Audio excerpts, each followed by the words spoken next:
air refrigeration cycles and systems. When we discussed about the refrigerants, one point was told regarding the choice of refrigerants, that if we can use air or water, they would probably be the best refrigerants from point of view of economy as well as from point of view of environment, because they will not at all adversely affect the environment, and air is freely available, as well as the water is also very comparatively much easily available and involves very low cost. So for example, in gas turbine power plant, in open systems, you always use, or even in IC engines, you use air as a working media. And let's say in the Rankine cycle, in steam power plants, you use water as the water as a working media. So even in refrigeration systems, the first thing that might come to one's mind is, why not to use air as a refrigerant or water as a refrigerant? But then you know now that the thermodynamic properties of air and water are not suitable for the most of the refrigeration applications. Air can be used as a refrigerant, but in vapor compression refrigeration cycle, it will not be used as a working media, because you cannot go for condensation and evaporation, the critical temperature of air being very low. And kind of opposite thing for water, the critical temperature is and pressure is very high. The system for most of the application would work under very high vacuum. So these two are not used in vapor compression refrigeration systems, but water is used as a refrigerant in one of the vapor absorption refrigeration systems, as it will be discussed in the next chapter. Now regarding air, you cannot go for VCR cycle or reverse Carnot cycle because the temperatures otherwise in the condenser and evaporator will be so low that you will hardly have any application where you use these cycles. So in case of air, there could be some practical advantages of using air as a refrigerant. You can expect that the COP of this system would be very less, because it's not like properties are not suitable for as a refrigerant. The thermodynamic and thermophysical properties are, as from point of view of refrigeration cycle and system, the properties are not good. But there could be some specific area or niche area where it might still be found that air is a good refrigerant. Of course, the cycle won't be the vapor compression refrigeration cycle. There won't be any condensation or evaporation of air, but it can only be sensible cooling and sensible heating of air. So in those cycles, we will also be, for analysis, we will also be assuming certain things which are also done in air standard cycles as used in many analyses, like one for the gas turbine power plant or for IC engines, right? So those some of those assumptions are that the air behaves as an ideal gas, then air flows in a closed cycle, the heat transfer processes occur in heat exchangers, then all processes in the cycle are internally reversible, the properties of air and mainly the specific heat remains constant throughout the cycle. And these assumptions are not found to be much away from the reality, because the range of temperatures normally are not very high in case of these refrigeration systems.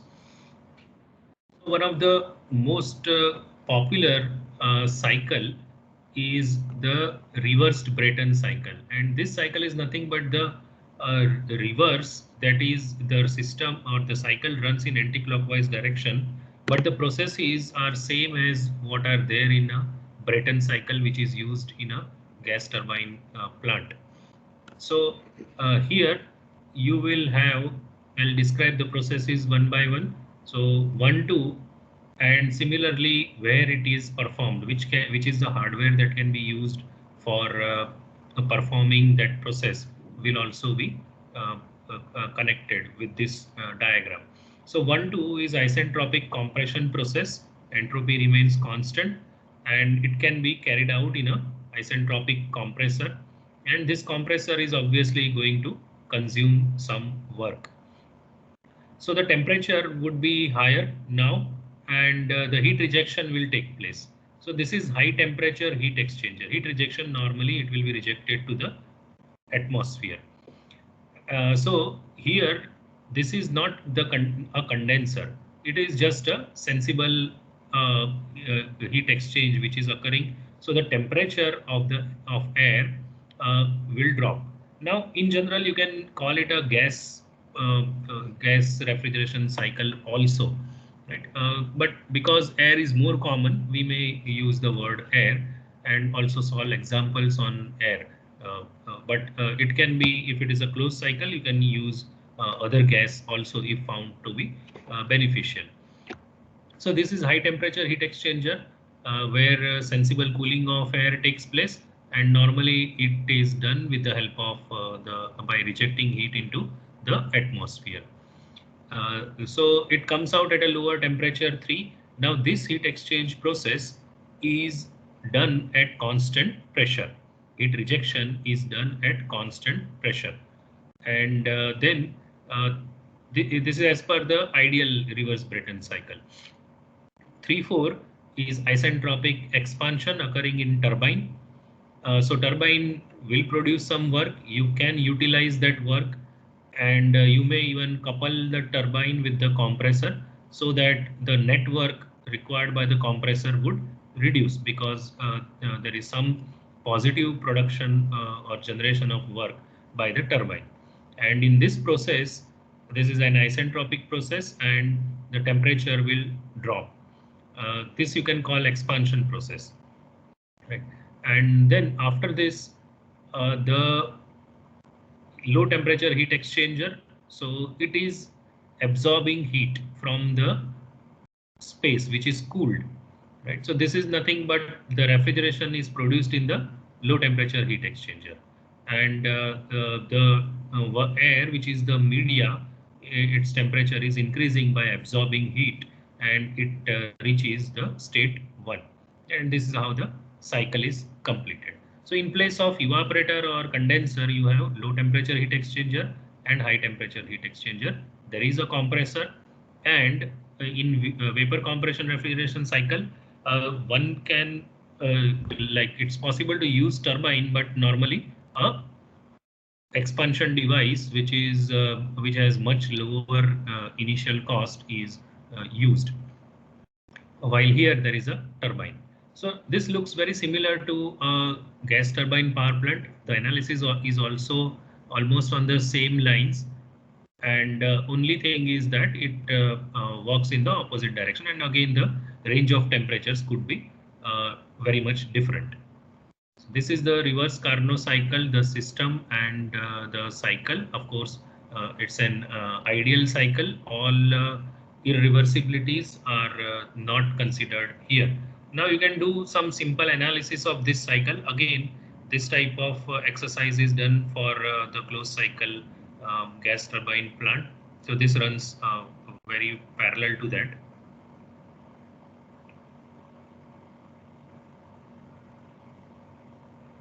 So process 1, 2, air is isentropically compressed in a compressor to increase its pressure from P1 to P2, and the compressor, you have to provide work to compressor to do work on the system, and that work is nothing but the mass flow rate of air into the change in enthalpy, and which is nothing but equal to MCP delta T. And as it was mentioned, you will normally assume that this CP remains constant throughout the cycle.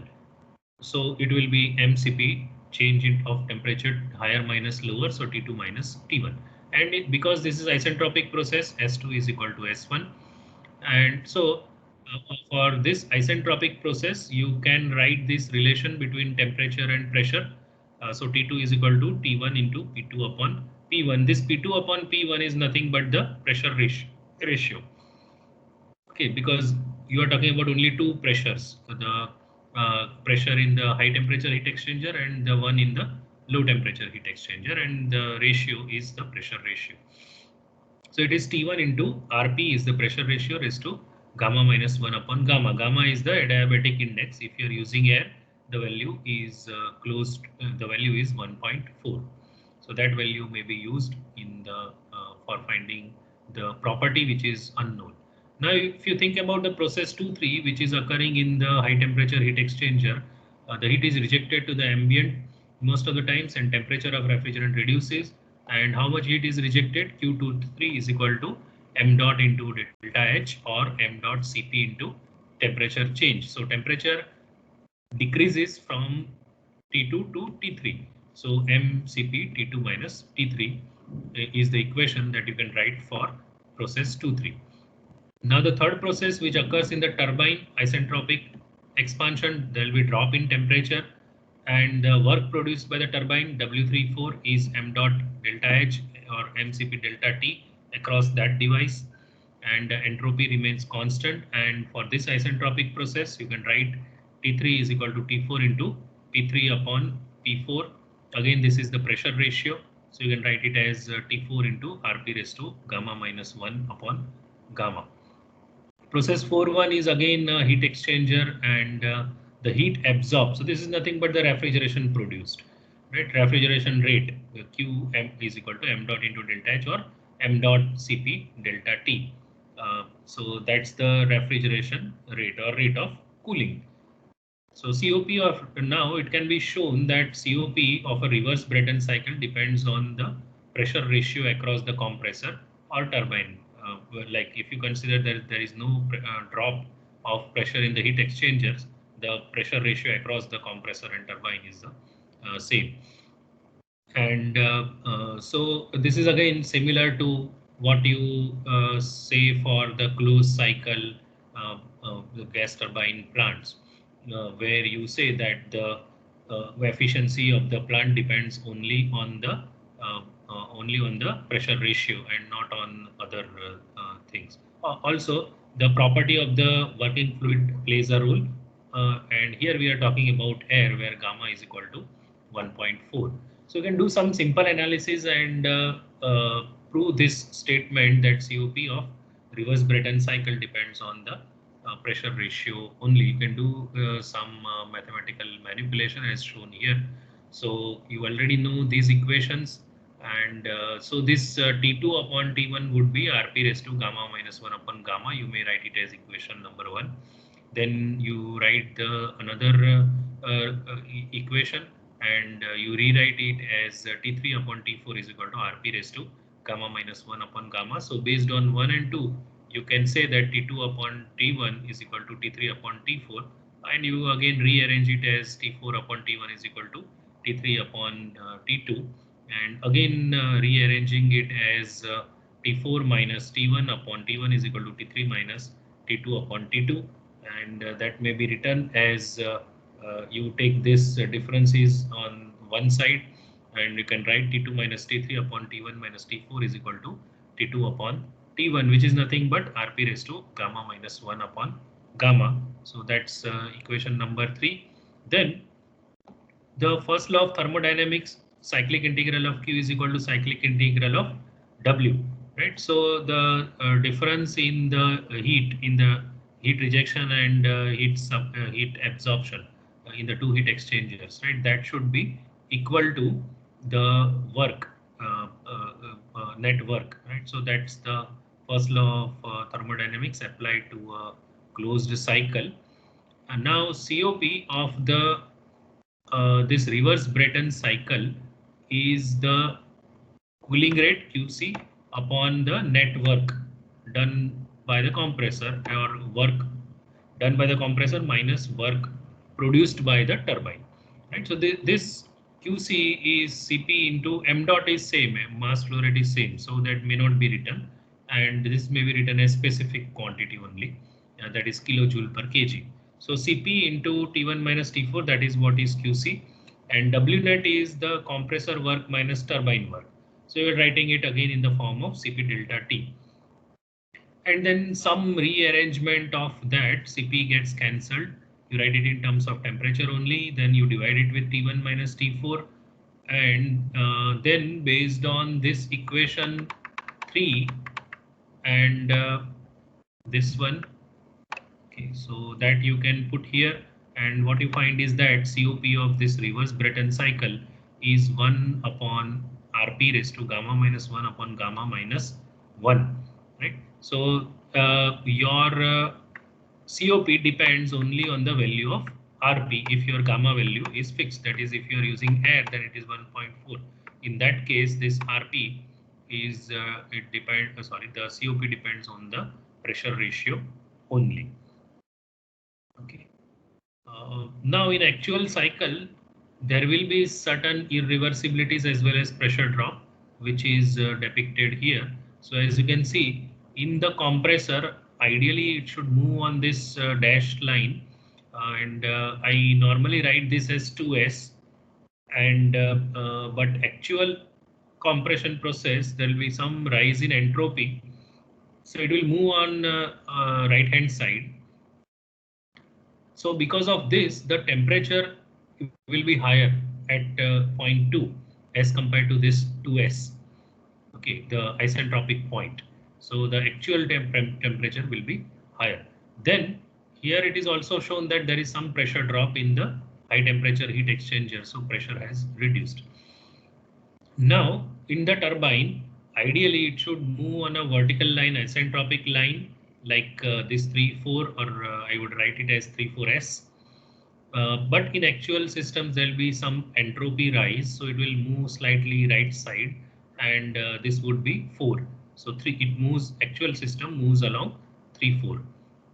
Okay, so this point, and then again there is a pressure drop in the low temperature heat exchanger. Right. So in actual systems, there will be the compression as well as the expansion process are not ideal isentropic, but there is some rise of entropy in both the processes, which is defined with the help of the isentropic efficiency, which you also must be knowing already from the knowledge of the Brayton cycle as followed in the gas turbine plants. So the definition remains the same. The isentropic efficiency or polytropic efficiency can be given by that. So in the example that we are going to solve now, it will be the processes in the turbine and the compressor will not be 100%, but they are 80% and 90% is given in this example. So this is a reverse Brayton cycle example for refrigeration. And here you will be finding certain parameters like the performance parameter like COP of the ideal cycle and the COP of the system, which is described here. So you can read the statement of this. In a reverse Brayton cycle, air is taken into compressor at 0 degrees Celsius and pressure ratio across compressor is 5. Isentropic efficiency of compressor and turbine are 80 and 90% respectively. Find the COP of the cycle. Compare it with COP of ideal cycle if turbine inlet temperature is 60 degrees Celsius. So this I have solved in program. If possible, you can try and do the calculation with me as I explain the things, right? So it's done here.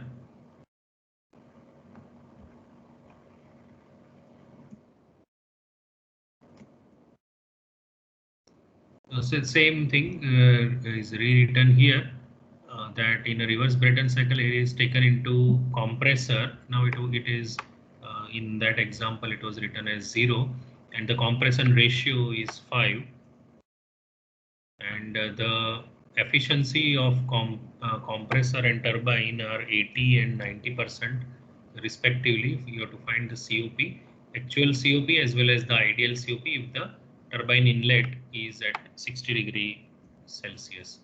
Right. So T1. So you can look at this cycle. Of course, here there are pressure drops shown, but in this example, we are not going to consider pressure drops. So the pressure at point 2 and point 3 is same, right? There is no change in pressure, and we are going to solve this example. So your T1 is 0 degrees. That is what is T1? T1 is the compressor inlet, right? T1 is the compressor inlet, and then the pressure ratio is 5. The temperature at T3, that is inlet to the turbine, is 60 degrees Celsius. The isentropic efficiency of compressor is 80% and that of the turbine is 90%.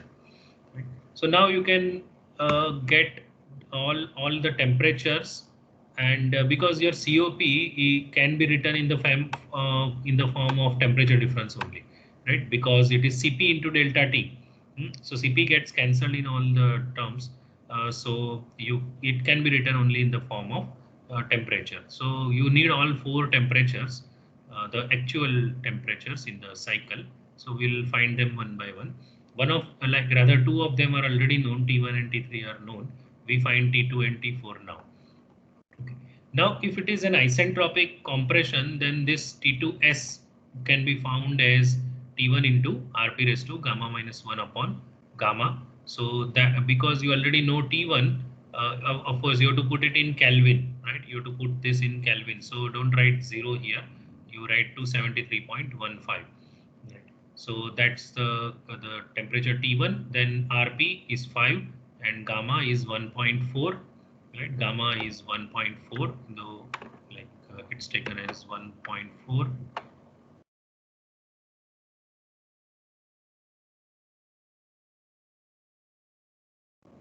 Okay. So you get this T2S. If the process were isentropic, it would be 432.6 Kelvin. Or in degrees Celsius, you can just deduct 273.15 from that, and you get 159.47. But the actual temperature at the outlet of the compressor would be higher. So what is the formula of eta C, the efficiency of compressor? It would be the actual temperature difference, which is higher, divided by the ideal temperature difference, which is lower. Now, what is the actual temperature difference? It is T2S minus T1, right? I'm writing this point on the vertical line at the end of the vertical line as 2S, and this is just 2. So that T2S minus T1 is the ideal temperature change, and T2 minus T1 is the actual temperature change. So based on that, you can get T2 and you get it 472.5 Kelvin. So it is around 40 degrees higher than this one. Okay, so it is 199.34. You need not go up to 338. You can just write 199.34 degree Celsius or 472.55, or 4 or 5 significant digits are enough. So you have got T2 now. Now getting T4. So T2 is already known. Again, with the help of this formula, you can get T4S. That is, if the line were vertical, then what would be the temperature at the outlet of turbine? So that would be 210 Kelvin, which is minus 62.8 degrees Celsius. But the turbine is 90% efficient. Our isentropic efficiency is 90%. Now, in case of turbine, this line which is moving on the right hand side, that is the actual process, there will be less temperature drop. Okay, so this T3 minus T4S would be higher, while T3 minus T4 would be lower. So the ratio would be what? It would be T3 minus T4 upon T3 minus T4S. Right? So that would be the efficiency of the turbine. So with the help of that formula, you get T4 and it comes out to be 222.6 Kelvin, or it is minus 50.524 degree Celsius. So you have found all four temperatures. Now COP is Cp into delta T across this low temperature heat exchanger. Right. So what is the temperature change across the low temperature heat exchanger? It is T1 minus T4. So that is put here in the numerator. So this is for QC, right? It is Cp into delta T QC.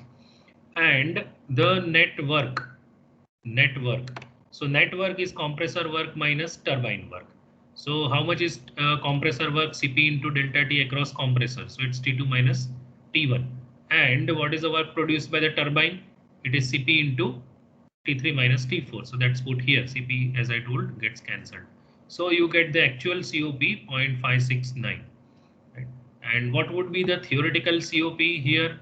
The theoretical COP would be 1 upon Rp raised to gamma minus 1 upon gamma minus 1. So it would be 1.713. So just because of this 80% and 90% efficiency, the COP reduced from 1.713 to 2.569. So almost half. It has become half because of these irreversibilities. Right. So even the ideal COP itself is not very high. It is at least exceeding 1, but compared to vapor compression refrigeration cycle, it is not very high. It is 1.713, but then in the actual cycle, it has again dropped drastically, and it is just 0.6. Right? So this also demonstrates that you cannot expect to have very high COPs when you are using air as a working fluid. But there could be other reasons why you might prefer that cycle for certain applications. Okay.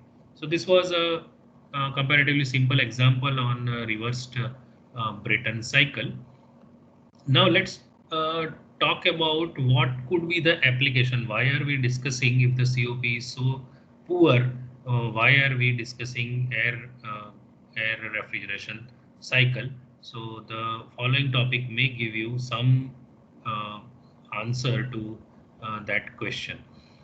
So we are particularly going to talk about the application of the air refrigeration cycle for aircraft refrigeration. It's written aircraft refrigeration, but the application is actually air conditioning. You provide air conditioning in an aircraft with the help of air refrigeration cycle. The way vapor compression refrigeration cycle is used for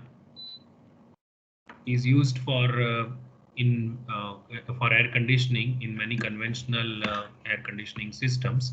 The VCR cycle is used in conventional air conditioning systems. Similarly, the air refrigeration cycle can be used in the aircraft air conditioning system. So the first question may be, why is there a need for cooling in an aircraft, right? And the aircraft it flies at a very high altitude, and there the ambient is at much lower temperature, sub-zero temperatures most of the times. Then why is there a need for cooling in the aircraft? You already have some knowledge about the heat load on the conditioned space, so it should be possible for you to understand the reasons given here. So one is large internal heat generation due to occupants, equipment, etc. Okay. So there are many occupants, and all occupants are generating heat, sensible as well as latent, so that generates heat. Second, equipment. So with more and more electronics being used, there may be screen in front of your seat, then there would be other electronics, also even your mobiles, if you are using laptop, etc. So and other equipment inside the aircraft, right? So they all generate heat, and this heat will be generally sensible heat. Of course, if there is something like tea maker or coffee maker, etc., then that will also produce moisture. Then heat generation due to skin friction caused by fast moving aircraft, right? So this is the skin of the aircraft, not human skin that we are talking about. So the aircraft, because it is moving at a very high velocity, because of the friction with air, the body, the outer surface of the aircraft will become hot, and once the temperature difference is created between the inner surface of the body and outer surface of the body, the heat will enter towards the inner space, and that can also add to some heat. Then at high altitudes, the outside pressure will be subatmospheric when air is at low temperature, is compressed and supplied to cabin at pressures close to atmospheric. Now, you want to keep the pressure in the cabin near atmospheric pressure. And if you talk about the air outside, it is at a much lower pressure than the sea level pressure, right? So if you take air from outside and you want to deliver it in the cabin, then you have to pressurize it, right? There is always a need for providing some outside air, as you that is also already known to you, that there would be pollution generation from the occupants themselves. So to dilute that, you need to take air from outside. Now, if you take it from outside, then and you'll have to compress it. Now, when you compress it, the temperature will rise, and you cannot supply that compressed air directly, because it will have much higher temperature than that you want to keep in the space. Okay, so if let's say outside is at 0.2 bar and temperature is 223 Kelvin, that is minus 50 degrees Celsius at 10,000 meter altitude, it is compressed to 1 bar, then it will increase to 353 Kelvin, right? So around 80 degrees Celsius temperature, and you cannot supply it at that temperature. Right. So, of course, if it is 0.8, then it will be 332. Still, it is 60 degrees. Right. So so what you have to do is you'll have to cool down that air that you provide from outside. Then the solar radiation will like if it is exposed to sun, then it will directly be absorbed by the outer surface of the aircraft, and a part of it will also enter into the cabin. When I say cabin, it is the space occupied by the occupants, not just the cabin of the pilot. Okay. So how is air suitable for refrigeration and or air conditioning in the for the aircraft, right? And before that, advantages of using air as a refrigerant. Of course, this is many of these things are very obvious. Air is cheap, safe, non-toxic, non-flammable. Leakage of air is not a problem. Right, it is not a problem from point of view of cost as well as environment point of view. Cold air can directly be used for cooling, thus eliminating the low temperature heat exchanger. Right. So this is like the low temp. You may not use low temperature heat exchanger. Okay. This is again something like in gas turbine power plants, the gases that are coming out of the turbine, you exhaust it into the atmosphere, and then you take fresh air from the atmosphere. Okay, so here what you do is you provide the cold air directly in the space, and then you take air again from the space. So that way you may not have a low temperature heat exchanger, which will reduce the cost and weight. And weight is a very important consideration for an aircraft. The aircraft now, perhaps this is the most important reason why air is suitable for providing air conditioning to an aircraft, because you don't need a dedicated compressor. The aircraft engine already consists of a high-speed turbo compressor. This is for the propulsion purpose. Hence, separate compressor for cooling system is not required. What you do is you just bleed some compressed air from the outlet of that main compressor, which is mainly for the power generation in the aircraft. Right. So cooling system like dedicated compressor is not required. So that way, because you are just bleeding it, you don't have a separate compressor. You can reduce the weight per kilowatt of cooling. typically less than 50% of an equivalent vapor compression system. Design of complete system is much simpler due to low pressures. Okay. So in air cycle, the pressures are comparatively low, and maintenance required is also less. So here we are not going, of course, the modern aircrafts may have a bit more complicated refrigeration air conditioning system as compared to the simple aircraft refrigeration system described here. But for understanding purpose, we are going to discuss this, and this will be the only refrigeration system that we will discuss here. The actual air refrigeration cycle is an open cycle in which air is induced into the cycle before compressor and released into refrigerated or air conditioned space after expansion in the turbine. So one such scheme, which is a modification of reverse Brayton cycle, is used in aircraft cabin cooling. So as it is shown in the schematic diagram, as well as the processes are also shown on the TS diagram here. So here 1, 2 is the process occurring in RAM. You are not like there is no 1 here, but basically it's a compression process. You can show something like this main compressor. So the RAM effect, you are increasing, you are converting kinetic energy into pressure energy by expansion. Right, with the help of an expander, which is called RAM. So RAM effect is produced, that is 1, 2. So this is 1, 2. Now ideally, these are the constant pressure lines on TS diagram, right? So ideally it will move on this vertical line, but in actual process it will move on this. Okay, then there will be entropy increase. Then next thing is the compression in the main compressor.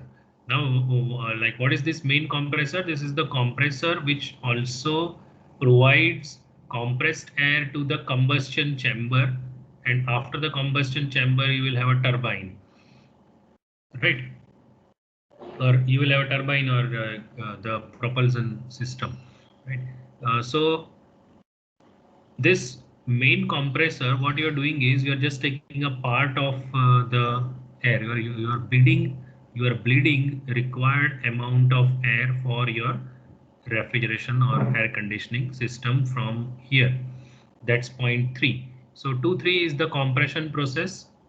Okay, again, ideally isentropic, but actual the entropy is increasing somewhat. So that's about the process 2, 3. Now, this air which is coming from the RAM is used for cooling this process 3, 4. Right? Process 3, 4 is sensible cooling of air. If there is no pressure drop, it will run on constant pressure line. But in actual system, there will be some pressure drop in the heat exchanger. So it is shown slightly sloping downward. Going up to the next level of not exactly next level, but certain pressure drop in the heat exchanger. So this is a heat exchanger where the air is cooled. Okay, this air is cooled 3, 4. Now ideally the state 4 and state 2 can be same. If this heat exchanger has 100% effectiveness, T2 and T4 would be same. Right? So it comes out of the air comes out of this, the air which you are going to use and provide to the turbine for expansion, or you can call it turbine or expander. And here you are going to reduce the pressure and temperature, and then you will supply it to the cabin, and that is used for air conditioning purpose.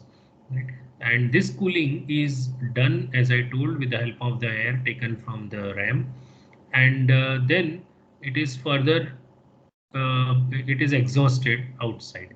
And here, as it is shown, the turbine may not be producing much work, which it is not significant, so you are not going to supply it to the compressor. It may not be practicable.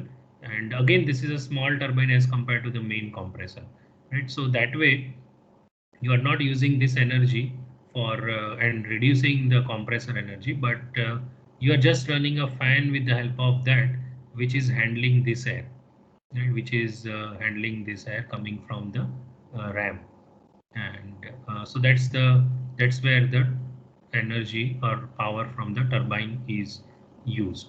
So this is simple aircraft refrigeration system. So this 4-5 is occurring in the turbine, ideally isentropic, shown as a dashed line here. But in practical practice, there will be some entropy rise, so it will slightly curve on the right hand side, uh, and that's the outlet of the turbine.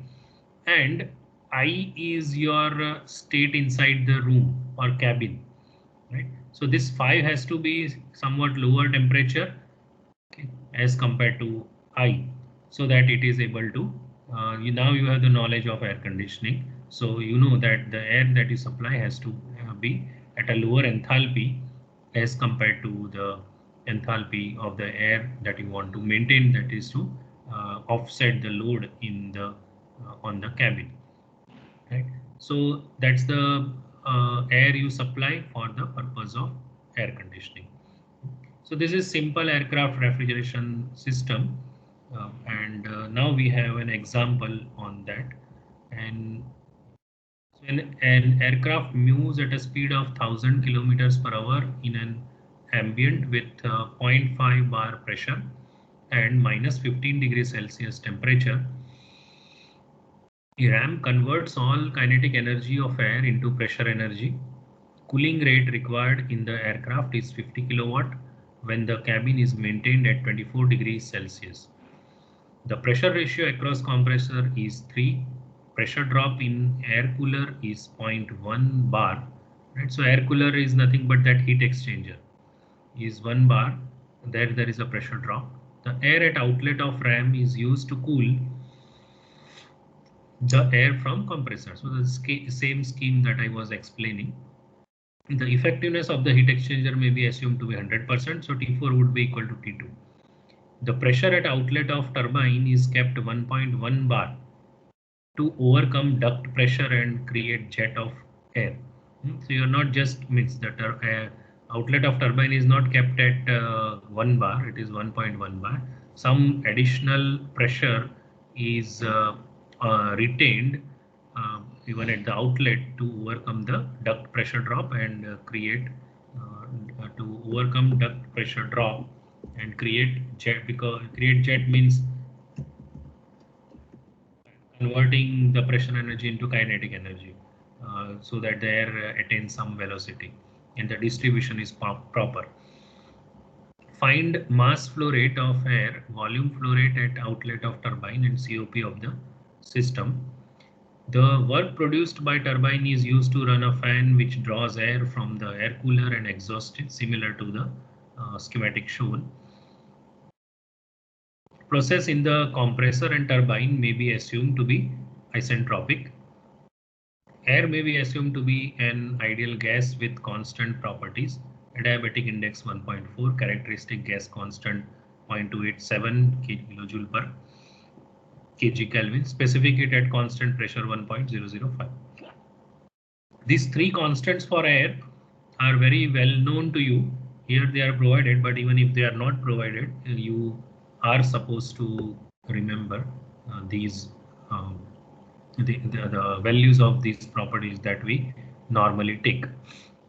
Okay, so let's see the solution to this problem.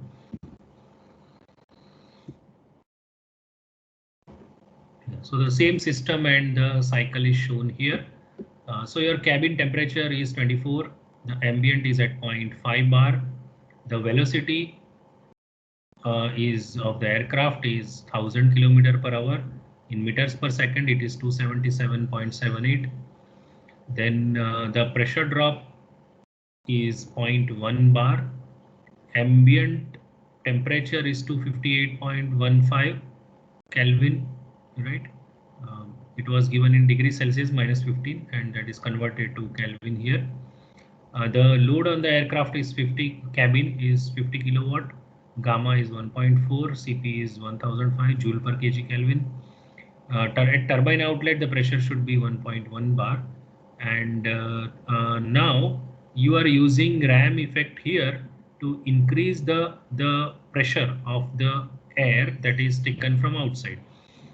Now the aircraft is moving with some velocity, uh, or you can, like, it's a theory of relativity. You may assume that the aircraft is stagnant and the air is moving at a particular velocity, right?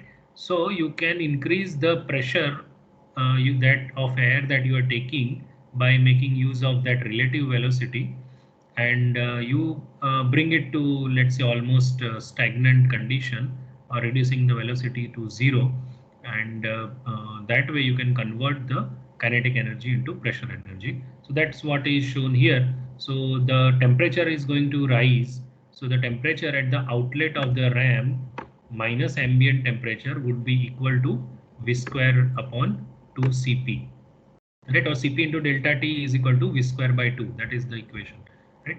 So with the help of this, you get the temperature at the outlet of the ram, which comes out to be 296.538 Kelvin, right? You may also show it in degree Celsius, right? And the characteristic gas constant for air 287 joule per kg Kelvin. Now pressure at the outlet of ram, how much will it be? You can find it with the help of the temperature ratio. So P ambient into TO at the outlet temperature at the outlet of the RAM upon the ambient temperature raised to gamma upon gamma minus 1. So the pressure at the outlet of the RAM is 0.812 bar, right? So it has increased from this 0.5 bar to 0.812 bar. So that's the advantage of the RAM. You are taking advantage of the kinetic energy and converting it into pressure energy. So what is this WRAM is Cp into the temperature difference, right? So that's 38.58 kilojoule per kg. Then the pressure at the outlet of compressor, so that's equal to the pressure ratio, which is how much pressure ratio, this PR is equal to 3, and the one at the outlet of RAM is here. So multiplying these two, you get the pressure at the outlet of compressor, right? Pressure at the outlet of compressor. So here you are not considering the irreversibilities, and pressure drop is given at a few places. So you are considering only the vertical line, right? Not the curved line moving on the right side. Yeah. So pressure at the outlet of compressor is 2.437. Now turbine inlet, what will be the pressure? Because it is told that in that air cooler, like it from the compressor, it is coming out at a particular pressure. So this P3, P3 is 2.437 bar. But then there is some pressure drop in this heat exchanger or air cooler. So that's 0.1 bar. So at 4, your pressure is not 2.437, but slightly less at 2.337 bar. Now you can write the equation for the turbine. What will be the no, first let here it is the temperature at the outlet of compressor is found, so that you can get with the temperature at the inlet of the turbine, or it is outlet of the RAM into pressure ratio gamma minus 1 upon gamma. So at outlet of compressor it will be 405.88 Kelvin temperature, right? Now how much work is consumed by the compressor, or how much work is imparted upon the system in the compressor? It is Cp into delta T, right? So that comes out to be 109.89 kilojoule per kg. Okay. Now temperature of air at turbine inlet is same as temperature at the outlet of RAM. Why is it so?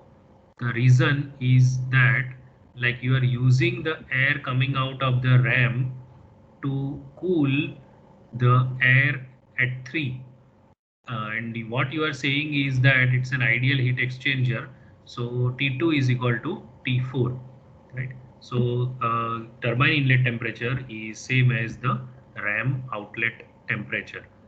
So you are taking, so now you find the temperature of air at the turbine outlet, which depends upon the inlet temperature and the pressure ratio is to gamma minus 1 upon gamma. So the temperature at the outlet of turbine is 239.1 Kelvin. Right? So WT, what is the work produced by the turbine?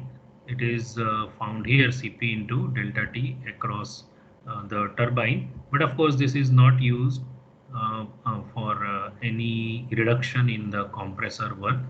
It is only used for running a fan. How much cooling is produced? So that is equal to Cp of air into what is the cabin temperature minus temperature of air at outlet of turbine. So that's the amount of cooling that you produced, right? So cabin temperature is given 24 degrees Celsius and your air temperature at the turbine outlet is this 239 Kelvin, right? So the difference, either you should write both the things in Kelvin or both the things in degrees Celsius when you find the difference. So that cooling rate is 58.337 kilojoule per kg. And what is the cooling rate that you need in term cooling rate that you need? This is not cooling rate. This is cooling produced per kg of air circulated. Right. So mass flow rate of air required is this 25 kilowatt cooling rate divided by per kg. What is the cooling provided by air? So that gives you 0.857 kilogram per second. That much should be the mass flow rate of air. Only then you will be able to produce 50 kilowatt of cooling, right? Okay. Now you may be interested in the volume flow rate rather than mass flow rate, because when you want to employ a fan, the capacity should be known in terms of meter cube, or rather the meter cube per hour, or like CFM or meter cube per second. So that way you want volume flow rate. So you find out the specific volume at that point. Now that point is which point? The turbine outlet point. So at that point, the ideal gas equation has been used and specific volume is found, and that has come out to be 0.624 meter cube per kg. So now you can get the volume flow rate, mass flow rate into specific volume. So it's 0.535 meter cube per second.